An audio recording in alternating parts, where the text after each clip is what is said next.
Hey everybody, my name is Tom, otherwise known as Scary Spikes, and welcome to another Star Citizen video.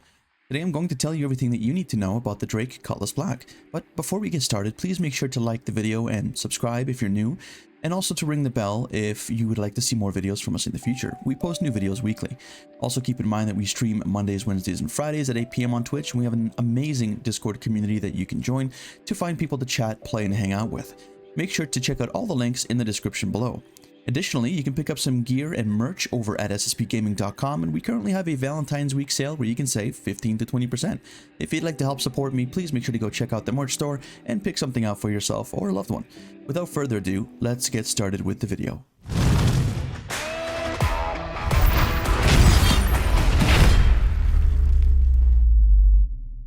So as you can see here, we have the Drake Cutlass Black, and I'm going to go into first person to get a better idea or better look at this ship. It is a really unique looking ship, and it's actually incredibly popular. There's a lot of really great things about this ship, and as a new player, it's a really great ship to get started with because it does almost everything incredibly well. First and foremost, this is mainly a small to mid-sized vessel, and it has a lot of different options for gameplay. First and foremost, it has these really nice VTOL thrusters, which make it really easy to maneuver, which is again really great for new players. Secondly, you have a nice big ramp in the back here, which we'll check out a little bit later, but this will allow you to load small vehicles like a rock or perhaps even a PTV, and also allow you to carry some cargo, about 40 something SCU worth of cargo, but we'll have a look into that into a little bit more detail later in the video. So it lends itself to being a nice transporter of small vehicles and also a nice small trader. And it also handles exceptionally well in atmosphere as well. So this is a great ship to fly for just about anybody. You'll get 4 gimbaled mounts on here. These are size 2 mounts. Again, we'll get into those a little bit later, but you get a pair of GT-215 Gatlings, which are ballistic weapons, and also a pair of the CF-227 Badger laser repeaters. We got some nice lights on the front of the ship here, and a pretty decent cockpit where you can have a pretty good view outside. There's 3 landing gear here, so you can see that we have 2 in the back and 1 in the front, and you do also have a number of different missile pods that you can use to fill up with some missiles so that you have a pretty good comprehensive combat package on the ship. Again, more on that in just a little bit. First of all, let's get into the ship, turn the lights on, and take off before we get impounded, and then I'll show you a little bit more about the inside of the ship. Looking at the outside third-person view of the Cutlass, we can see that there are a number of really interesting and unique things about this, and it has these sort of wings on the front, and like I said before, we've got those VTOL thrusters in the back, which you can retract by pressing K. You can also retract your landing gear by pressing N, that will bring them up, and then now we're ready for horizontal flight. I really like the thrusters on the back here. They do look really cool, and especially because they are VTOL thrusters as well, so they really add to the maneuverability and flyability of the ship. It's got a really nice cockpit view on the inside as well. As you can see here, we have a pretty decent view. Once you get into the cockpit, you get whisked up into the canopy area here, and you do have a pretty decent view, although like most Drake ships, you do have some of these columns or these struts over here that do kind of get in the way a little bit. But overall, I feel like it's a pretty nice cockpit, and we've got a number of different MFDs here, 7 in total, and that includes the annunciator panel at the top in a nice little cluster that gives you all the information that you could potentially want and need. If we press and hold Y, and just to say that this ship does not have an ejection feature, it'll bring us out of the main cockpit area here and lowers the seat down. And as you can see, there's quite a lot of space up in here. We do also have a co-pilot seat with some additional MFDs as well. And contrary to what a lot of people think, there's not that many ships that have as many MFDs available for the co-pilot as available for the pilot. So this is one of those ships that makes it really fun and engaging for a co-pilot to fly with you because it gives them more things that they can manage and help you with. So this is really nice with a total of 5 MFDs for the co-pilot as well. When we move towards the back of the ship here, we have a nice open area here, and there's not a whole lot happening right in the middle here. It would be really nice if maybe this opened up to maybe move down and act as a very small ramp to be able to load maybe a few small things, but this doesn't move. This is just a nice big wide open space. So this is the living quarters of the ship. Over on the left hand side here, we can see that we have some gun racks. And because we're in an armistice zone, we're not able to take any weapons out, but if you had one out, you could just hold F with your weapon out and you can place your weapons here. Just note that if you're playing this in any patch prior to when iCache and the official persistence comes out, which should come out sometime later this year, you should expect to lose these weapons if you park your ship and store it, or if you get a 30k or disconnect from your session. So never put anything in here that's not common and easily replaced. Moving on, we have some more sort of, I guess you could say, insulation, and this is something that you'll see in a lot of Drake ships. You'll see it all around here. It's a very industrial kind of look, so you'll see this on many of the different walls and sort of areas here of the ship. But just close to that, we can see that there's a couple of beds here, which is very strange because we also have a seat here that goes up and handles the size 2 turrets. So with the ship, you get a pair of CF227 Badger laser repeaters for the turret. And this is just very weird because there's actually 3 crew potential on the ship, but you only have 2 beds. So it is really strange. And again, when persistence comes out and you're going to want to log out in space and kind of do your thing without, coming back to a planet or a landing zone very often, this is going to make it a little awkward to be in the ship. So you might have to sleep maybe in shifts or something along the lines of that. So I really do wish they would have used the extra space here perhaps to include another bed. And it seems like there would have been maybe enough space to do that here. But nevertheless, I digress. Let's move on. There's not too much happening on this side of the ship, so we can just go through the door over here, and this is the main cargo area of the ship.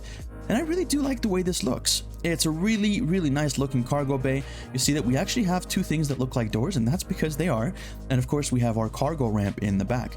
So here you'll be able to store some cargo, and I'll make sure to put in the description the different specs and sort of my upgraded version of the ship, which you can find at the link in the description below, which will take you to Urkel.games. And you can store some cargo here, and then we also have some doors over here on the left and right hand side of the ship, which you can open using these terminals here. And these are really cool. You can kind of use this as a makeshift dropship as well, if you'd like. Not that there's really any extra room to carry people safely, so to speak, but you can really have a lot of fun with the ship when you're landing and doing a ground assault. You can definitely have some people jump out of the ship or even fire out the side of it, which is pretty fun. And as with most things in Star Citizen, you do pretty much have to make your own fun because of the lack of content in the game at the moment. So this ship really lends itself to being a great all-arounder for that. And of course, as we've seen before, we have this nice, really easy to use ramp in the back here, which opens up very slowly. I really like the way it opens up, and it makes a nice sound as well.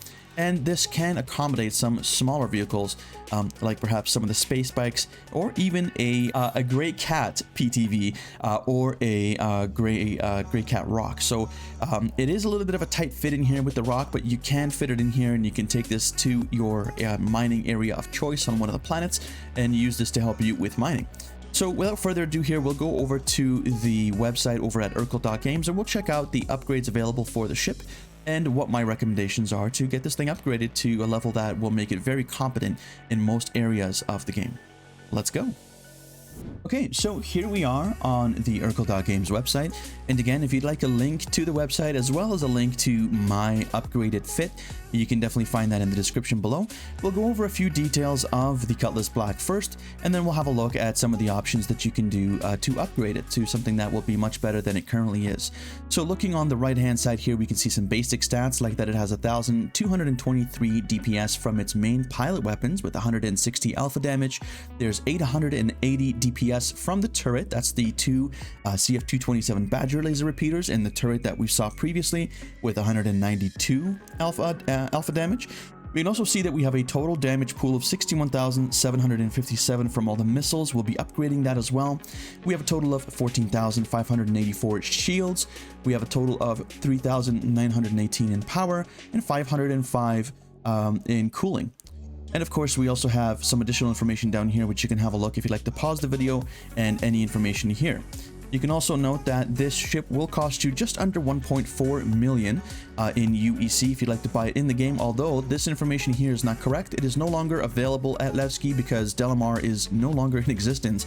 It's been presumably moved to the Pyro system, and that's where it was to belong originally, from what I understand. So this is not valid anymore, but you can still pick this up in game for 1,385,300 UEC. And you can get that at the new deal over at Lorville, which is located on Hurston. As you can see here, there's some additional information. You can read that if you'd like. The ship is also available in a game package for $115 US on RSI's website, or as an individual standalone ship for $100 US. Okay, so let's move on and upgrade the ship.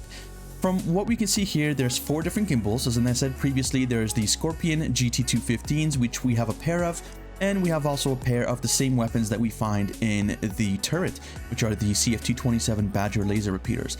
Now, although these are quite good, what we're going to do is upgrade these to fixed weapons. I think fixed weapons are a great idea, especially in PvP, because they don't rely on gimbals, which rely on getting information from the other person in terms of their location in order to sort of triangulate them and lock onto them. So if you're having a lot of desync issues in PvP, or you're having a lot of lag, then you're going to find that you have a lot of difficulty using the gimbaled mounts. And that's not to say that it's the fault of the gimbaled mounts, it's just that the game is in such a state right now that unfortunately the netcode is really not up to 100%, and we do get desync and lag issues, and as a result it does compromise the efficiency of the gimbaled weapons. They are also better to use, the fixed weapons that is, in PvE, because of the way that the AI works, where they pretty much just make a straight beeline for you, and you don't really need to do a whole lot of maneuvering, and most of the time, if you're careful, you can actually kill them before they even get close enough to attack you. So what we're going to do first is we're going to switch all of these from a gimbaled size 2 to a fixed size 3. And as you'll see on the right hand side here, the DPS does drop to nothing. Don't worry about that. That's just a live update of the DPS that we're going to do based on the weapons that we select here. So this is going to change as we make our changes. Now, me personally, I'm a big fan of the CF337 Panther laser repeater. So we're going to go down here to where it says laser repeater. The attritions are decent, but I really wouldn't use attrition lasers on anything other than maybe a size 5 mount. Fixed, because at that point that's where they really begin to shine. Attrition weapons do more damage as they overheat, and unfortunately they're not quite as good in smaller sizes, at least in my opinion. If you find that you've had good luck with attrition 3s, do let me know in the comments below. But for the time being, we're going to switch to my personal favorite, which is the size 3 Panther, and we're going to go ahead and repeat that for each of the 4 mounts that we have here, which we've now set to fixed. But once we do that, we can see that our DPS has gone quite a bit higher. We are now at 1,760 DPS, which is quite a bit higher than what we were at before, which is great. So now that we've increased our DPS a little bit, we're going to look at the missile payload. Payload. I wanted to say payload and loadout at the same time, but it didn't work. So we're looking at the missile payload here, and we have quite a number of different missiles available. You see that the majority of these are in the MSD 423s, and we also have some MSD 442s. If you'd look to know what these mean, go ahead and check out one of my previous videos linked up in the top right hand corner of the screen now, so you can get more information about what these actually mean. And if you understand those a little bit better, you'll get much better at actually upgrading your ships and its missile payload as well. So what we're going to do, the Arrestor 3s are actually fine. They're cross-section missiles. We get 2 on each of the MSD 423 racks. So these will be fine. They do a total of 8,421 damage each. Although I believe that might actually be, let's just double check. So that damage there is actually for both of the missiles. So it'll be about 4,210 damage for each Arrestor 3 missile, which is quite good.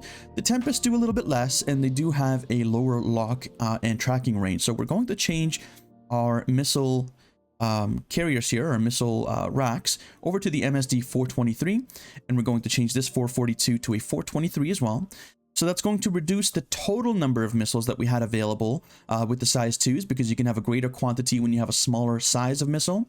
But I'd really, really like the Arrestor 3s. They're some of the favorite missiles that I love in the game. So we're going to go ahead and change those out. We'll go from 4 size 2s to 2 size 3s.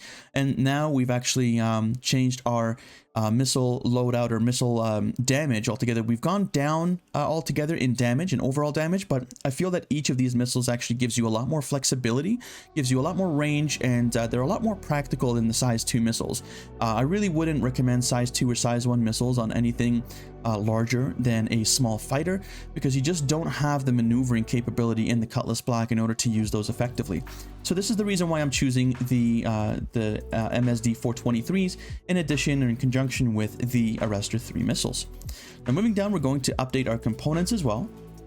Unfortunately, we can't change the size of the components here because they are all locked to size 2. We're going to increase the capabilities and the efficiency by choosing new shields, power plants, and coolers, as well as the quantum drive. So we'll start with the shields here, and I'm going to go down to the military. One of my favorites is the FR-76, although this one over here is quite a bit better, but it's only available on the alien ships. If you happen to have like a Banu Defender, for example, you may be able to scrap one off of that. I believe the Prowlers also come with this, and the Blades. So if you have one of those alien ships, you can take it off and put it onto this ship, and they are one of the best shields in the game. But if you don't have that, the FR-76s are wonderful. They have a great they're a great middle of the road, high-end shield, which give you a good mix of shield pull as well as regen. So that's definitely something that I would recommend. They're pretty much a go-to for most of my ships. And those would be the FR-66s starting at a size 1, the 76 for a size 2, and the 86 for a size 3, and the 96 for a size 4, although the 96s are not really available as at the moment. There's only one ship in the game that has all size 4 components, and that's the 890 jump, and none of them are editable. You can't change any of them, so it only goes up to 86 at the moment, but I presume that will change in the future. Now with the power plant, we're going to change that from the Daybreak. Again, we're going to go down to the military, and I'll stick with the JS400. This is one that I use all the time. Again, it's a staple power plant. It's really, really good for power generation. It delivers that power relatively quickly. So it's a great, again, middle of the road, high-end power plant that I would recommend that you use. And much like with the FR-76, the naming convention for the JS is pretty easy. It's the 300 for size 1, the 400 for size 2, and the 500 for size 3. Now moving on to the coolers, we're going to go ahead and change these. I'm going to go with a snowpack, and the other one I'm going to choose a avalanche. Now you can change this to whatever you like. I was going to go with double avalanche, but on this ship I like to go with one snowpack and one avalanche. The avalanches are a little bit better, but the snowpacks are a little bit better, but they're a little bit more expensive. So if you don't have the money, you can also go to the military and go with the avalanche, and that will work just fine. Okay, and then finally the quantum drive. The Odyssey is actually not too bad for a stock quantum drive, but there's a couple of recommendations that I'll have for you. If you have the money and you want to get where you're going quick and fuel purchasing is not an option, or it's not a problem for you, I would recommend the XL1. It is incredibly fast. It'll get you to where you're going extremely quickly, but it is a fuel fuel destroyer. I mean, it's going to drink your fuel extremely quickly, and so you'll be finding that you'll get to where you're going fast, but you'll need to buy fuel a little bit more often. Whereas the Crossfield is a little bit the opposite of that. It is quite a bit cheaper to purchase. It's definitely not as fast as the XL1, but it is also really, really efficient, and it will get you to where you're going relatively quickly, but it's not going to eat up quite as much fuel as the XL1. For my personal taste, I really like the XL1 since I don't mind purchasing fuel a little bit more often. I'm going to go ahead and choose that. And since we can't really touch anything down here, which are the radars as well as the thrusters, we're pretty much done. And this is how it looks like for this particular build. Again, if you'd like to copy this build, or you can start with this build and maybe go off in your own direction, you can go ahead and do that. You can also share your own builds by using the button over here on Urkel.games. I'll have this link in the description below so you guys can check it out. Thank you so much for watching. If you enjoyed the video, please let me know by leaving a like, making sure to subscribe if you're new, and ringing the bell so that you never miss a video in the future. Please make sure to also join us live on stream Mondays, Wednesdays, and Fridays at 8 p.m. over on Twitch, and join our Discord community to get answers to your questions as well as to find people to chat and play with. All of those links are in the description below. Also, take advantage of our Valentine's Day sale, which is going on till this Thursday, which is only a few days away from now at sspgaming.com if you'd like to help to support me a little bit more directly. Thank you so much again for watching, and I hope to see you in the next video. Bye for now.